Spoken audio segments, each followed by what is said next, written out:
Good morning class. आज का हमारा चैप्टर 2 है।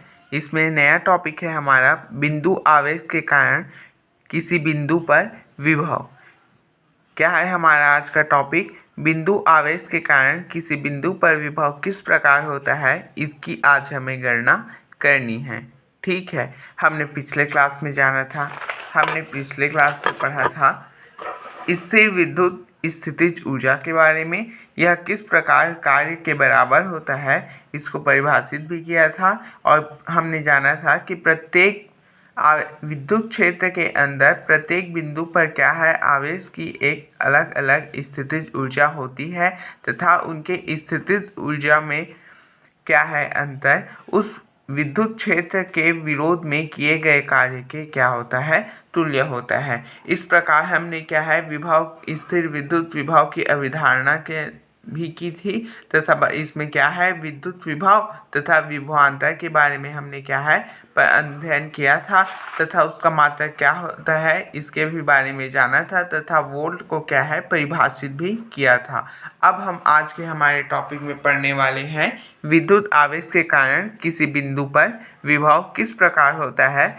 तो देखिए, इसको हम लोग क्या है वैकल्पिक विधि से ज्ञात करेंगे। इसकी पुराने बुक में क्या है, यह एक और विधि से दिया हुआ है जिसमें क्या है वो बहुत लेंदी था। तो इसका क्या है समाकलन विधि बहुत सरल होता है जिसका हम लोग अध्ययन करने वाले हैं।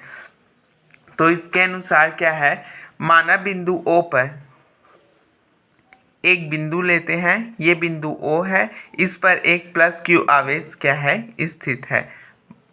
ठीक है, जो यह बिंदु O है वह क्या है के माध्यम के एक परावैद्युतांक में रखा गया है और इस बिंदु से क्या है, इस बिंदु से r दूरी पर एक बिंदु P है जहाँ के हमें विद्युत विभव ज्ञात करनी है। ठीक है, हमने कहा माना बिंदु O पर प्लस Q आवेश स्थित है जो कि के माध्यम के एक परावैद्युतांक में है। बिंदु O से r दूरी पर क्या है एक बिंदु P है जहाँ पे हमें विद्युत विभव की गणना करनी है। ठीक, अब हम लेते हैं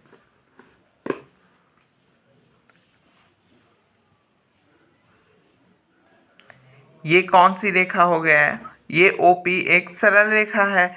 तो यहाँ पे लिखते हैं OP सरल रेखा में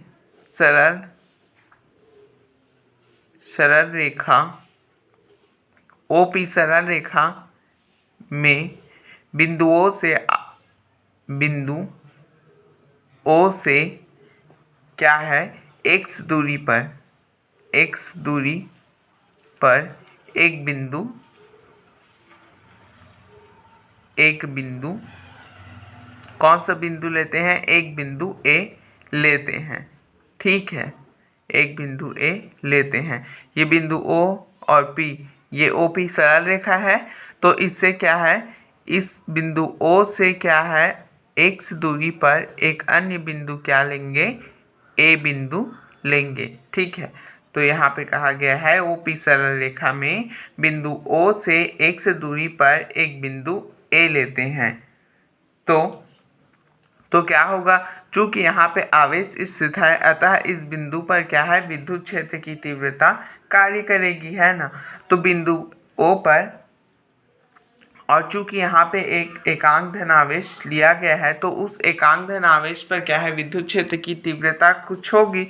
तो बिंदु A पर हम लोग लिखते हैं बिंदु A पर क्या है विद्युत क्षेत्र की तीव्रता कितनी होगी, विद्युत क्षेत्र पिछले क्लास में हमने पढ़ा है कितनी होती है विद्युत क्षेत्र की तीव्रता के सूत्र हमने निकाला था। ये क्या है अक्षीय स्थिति में है, तो विद्युत क्षेत्र की तीव्रता कितनी होगी, E = 1/4 पाई एप्सिलॉन 0।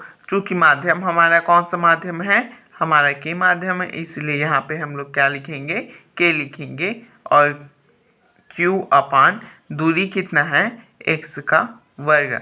ये क्या है, हमने ये देखो ये हमने पिछले क्लास में पढ़ा था, ये अक्षीय स्थिति में है तथा ये छोटे द्विध्रुवों के कारण है। तो छोटे द्विध्रुवों के कारण अक्षीय स्थिति में विद्युत क्षेत्र की तीव्रता कुछ इस प्रकार से आया था। ठीक है ना, जहाँ पे लिख देना है, जहाँ क्या है के इज इक्वल टू माध्यम का परावैद्युतांक, माध्यम का परावैद्युतांक है, परावैद्युतांक है। ठीक है, अब बिंदु ए पर उपस्थित आवेश को है ना एक अल्प दूरी यहाँ पे लाते हैं। ठीक है, यहाँ पे जो आवेश है उसको क्या है dx, जो दूरी तय करके dx क्या है बहुत ही कम दूरी है, तय करके बिंदु B के पास लाते हैं। हमने क्या किया, हमने किया A के समीप है ना dx अल्प दूरी पर हम लोग क्या है बिंदु B की कल्पना करते हैं, अर्थात एकांक धन आवेश को बिंदु A से बिंदु B के समीप लाते हैं। ठीक है, तो चूंकि आवेश को क्या है विद्युत क्षेत्र के विरोध में लाया गया है, तो इस पर एक कार्य करना पड़ेगा। तो यहाँ पे हम लोग लिखते हैं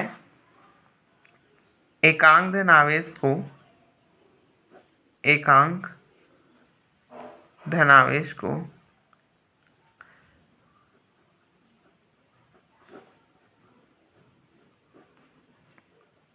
A से बिंदु A से कहाँ ला रहे हैं बिंदु B पर dx अल्प दूरी तय करके लाते हैं, dx अल्प दूरी तय कर लाते हैं। ये क्या है, ये साइड में रहेगा। ठीक है, dx अल्प दूरी तय करके लाते हैं, तो क्या है तब किया गया कार्य, ठीक है, तब किया गया हमारा जो कार्य होगा, किया गया कार्य, तो कार्य का फार्मूला क्या होता है, कार्य का फार्मूला होता है कार्य बराबर क्या होता है, कक्षा 10वीं में हमने पढ़ा है, कार्य बराबर होता है बल गुणित विस्थापन। ठीक है, तो चूंकि यहाँ पे बल हमारा कौन सा लग रहा है, बल क्या है हमारा विद्युत क्षेत्र की तीव्रता है।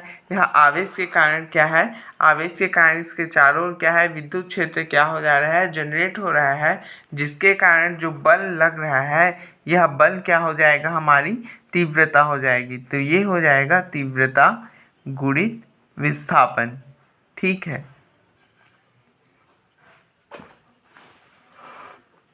ये हो जाएगा तीव्रता गुणित विस्थापन बराबर dw कार्य। ठीक है, तो तीव्रता क्या है हमारा, तीव्रता है E, और विस्थापन कितना हुआ है चित्र में देखिए, विस्थापित कितना हुआ है dx, अत्यंत अल्प दूरी dx, तो यहाँ पे रहेगा विस्थापन की जगह में क्या है dx बराबर dw। ठीक है, अब हम लोग को पता है विद्युत क्षेत्र की तीव्रता का मान पता है, तो हम लोग क्या है यहाँ पे विद्युत क्षेत्र की तीव्रता का मान हम लोग यहाँ पे रख देते हैं।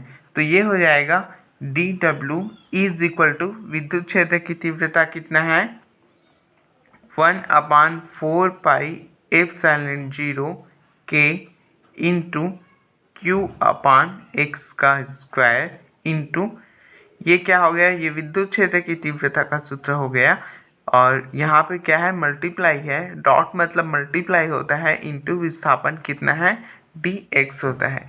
इसको लेते हैं हम लोग इक्वेशन नंबर 1। यहाँ तक सभी का क्लियर है, सभी को यहाँ तक समझ में आ गया। अब हम लोग देखते हैं नेक्स्ट। ठीक है ना, चूंकि हम लोग को पता है विभव क्या होता है, विभव होता है एकांक धन आवेश को अनंत से विद्युत क्षेत्र के किसी बिंदु पे लाने में जितना कार्य करना पड़ता है वह क्या कहलाता है, विभव कहलाता है। पिछले क्लास में हमने पढ़ा था कि विद्युत क्षेत्र में एकांक धन आवेश को अनंत से किसी बिंदु तक लाने में जितना कार्य करना पड़ता है वह उस बिंदु का क्या कहलाता है, विभव कहलाता है। तो हमें यहाँ पे लिखना पड़ेगा चूँकि हम लोग विभव की गणना कर रहे हैं तो हमारा जो आवेश है वह क्या है, अनंत से आएगा। तो यहाँ पे लिखना पड़ेगा, अतः एकांक धनावेश को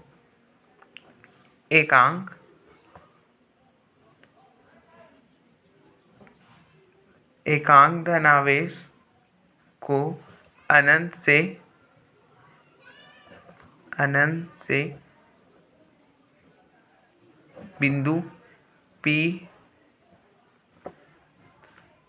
बिंदु P तक लाने में किया गया कार्य। तो यही कार्य क्या हो गया जाएगा, किया गया कार्य। तो ये कार्य क्या कहलाएगा, उस बिंदु P का क्या कहलाएगा, विभव कहलाएगा। तो हम लोग विभव, इस कार्य को हम लोग लिख सकते हैं विभव। और चूंकि हम कहाँ से ला रहे हैं, हम लोग अनंत से कहाँ ला रहे हैं, अनंत से हम लोग ला रहे हैं बिंदु P पर। और ये समाकलन क्या होगा, चूंकि यह अल्प कार्य है तो इस अल्प कार्य का क्या है, हम लोग अनंत से लेके बिंदु P तक का क्या है, समाकलन कर देंगे। तो यह क्या है, कुल कार्य निकल जाएगा। और यही किया गया कार्य ही क्या कहलाता है, विभव कहलाता है। तो हम लोग डायग्राम में देखते हैं, जो हम लोग बिंदु ला रहे हैं वो क्या है, अनंत से ला रहे हैं। तो ये अनंत से डायरेक्ट हम लोग बिंदु P पर जो एकांक धनावेश को लाएंगे वही बिंदु P का क्या कहलाएगा, विभव कहलाएगा। तो ठीक है, तो हम लोग यहाँ पे समाकलन कर दिए हैं। समाकलन क्या है, पूरा इसका कार्य के क्या है, चूंकि यह अल्प कार्य है और समाकलन के द्वारा क्या है, पूर्ण कार्य का प्राप्ति हो जाएगी।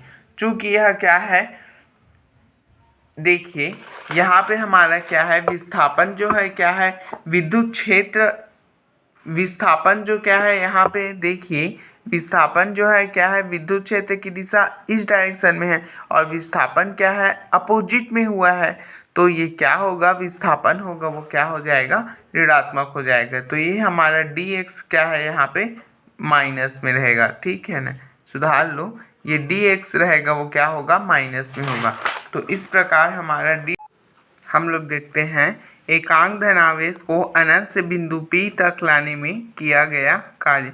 तो ये हमारा हो जाएगा कुल विभव, बिंदु P पर कुल विभव। तो ये है V is equal to integration over infinity to बिंदु P और dw, है ना। ये हो जाएगा विभव is equal to integration over infinity to बिंदु P, और बिंदु P से बिंदु O की दूरी कितनी है, r है, और ये हो जाएगा dw। तो चूंकि dw का मान हम लोग को पता है, dw का मान हमारा कितना आया है, dw का मान आया है 1/4 pi epsilon 0 k into q/x का स्क्वायर मल्टीप्लाई माइनस dx। ठीक है, तो ये वैल्यू हम लोग यहाँ पे पुट करते हैं। ये वैल्यू आ जाएगा हमारा 1/4 पाई एप्सिलॉन 0 k q/x का स्क्वायर, और जो dx है वो क्या है, माइनस में है dx हमारा यह दर्शाता है कि विद्युत क्षेत्र की तीव्रता तथा विद्युत क्षेत्र की तीव्रता और विस्थापन की दिशा क्या है, आपस में विपरीत है। ठीक है, इसके बाद हम क्या है, यहाँ पे समाकलन करेंगे। तो जो अचर है उसको तो हम लोग क्या है, बाहर निकाल लेते हैं। तो 1/4 पाई एप्सिलॉन 0 k q, ये क्या है, हमारा अचल है, और ये समाकलन है, सामने माइनस का चिन्ह रहेगा, ये r, और ये हो जाएगा 1/x का स्क्वायर dx। ये हमारा क्या है, समाकलन है। और इसका मान हम लोग निकालते हैं, मैथ्स वाले समाकलन तो पढ़ चुके होंगे। तो ये देखिए यहाँ पे इसका समाकलन कितना आएगा, क्या है समाकलन, इन्फिनिटी टू r 1/x का स्क्वायर dx। ठीक है, तो इसको समाकलन करने के लिए हम लोग क्या है, ऐसे लिख सकते हैं, इन्फिनिटी r ये x क्या है, ऊपर चला जाएगा, तो x क्या है यहाँ पे धनात्मक है तो ऊपर जाएगा, तो x का घात -2 dx ऐसे लिख सकते हैं। और पता है समाकलन में क्या होता है, घात में +1 ऐड करते हैं और ये वाला टर्म में क्या है, नीचे में जुड़ता है, नीचे में आता है। तो ये हो जाएगा हमारा, समाकलन करेंगे तो ये हो जाएगा x -2 + 1, और जो यहाँ पे है वो सेम यहाँ पे लिखते हैं, ठीक है। और लिमिट कितना है, इन्फिनिटी टू r। और ये क्या हो जाएगा, ये हो जाएगा x का घात -1 अपान -1 इंटू लिमिट कितना हो जाएगा r और इन्फिनिटी, ठीक है। चूँकि ये माइनस है तो यहाँ पे ये हो जाएगा -1/x, ये हो जाएगा r टू इन्फिनिटी, ठीक है। तो ये वाला वैल्यू हम लोग वहाँ पे पुट आउट करते हैं, तो ये हो जाएगा, इसका वैल्यू आ गया हमारा -1/4 पाई एप्सिलॉन 0 Q/K, और ये आ गया -1/x और r टू इन्फिनिटी, ठीक है। ये हमारा आ गया v का वैल्यू, और चूँकि माइनस माइनस दोनों में है तो ये क्या हो जाएगा, कैंसिल आउट हो जाएगा। तो v का जो वैल्यू आया वो हो जाएगा 1/4 pi epsilon 0 K Q 1/r, sorry 1/, ये x है, 1/x है, r और इन्फिनिटी, ठीक है। अब लिमिट, अब हम लोग क्या है, लिमिट को यहाँ पे पुट आउट करते हैं, तो ये हो जाएगा v = 1/4 pi epsilon 0 K Q, ये हो जाएगा 1/r माइनस 1/इन्फिनिटी, ठीक है। v = हो जाएगा 1/4 pi epsilon 0 K Q into 1/r, चूँकि इन्फिनिटी है तो इसका वैल्यू क्या हो जाएगा, 0 हो जाएगा। तो ये हो जाएगा, विभव का हमारा मान आ जाएगा 1/4 पाई एप्सिलॉन 0 K और Q/r, ये आ जाएगा हमारा विभव का मान, ठीक है। तो विभव बराबर कितना आया, 1/4 pi epsilon 0 K into Q/r, और विभव का मात्रक क्या होता है, वोल्ट होता है, वोल्ट। यही क्या है, विभव, यही बिंदु आवेश Q के कारण r दूरी पर स्थित किसी बिंदु पर विभव का सूत्र है, ठीक है। और यदि माध्यम क्या है, यदि वायु या निर्वात हो, यहाँ पे यदि वायु या निर्वात हो तो क्या होता है, k का वैल्यू जो होता है वह होता है, k का वैल्यू 1 के इक्वल होता है, ठीक है। तो यहाँ पे हम लोग को क्या हो जाएगा, यहाँ पे जो k का जो वैल्यू है वो क्या हो जाएगा, 1 हो जाएगा। तो ये हो जाएगा विभव का मान 1, v = 1/4 पाई एप्सिलॉन 0 Q/r। ये क्या है, जब माध्यम क्या है, वायु या निर्वात है, तो ये क्या है, Q आवेश के कारण किसी बिंदु पर विभव की के लिए सूत्र है। धन्यवाद।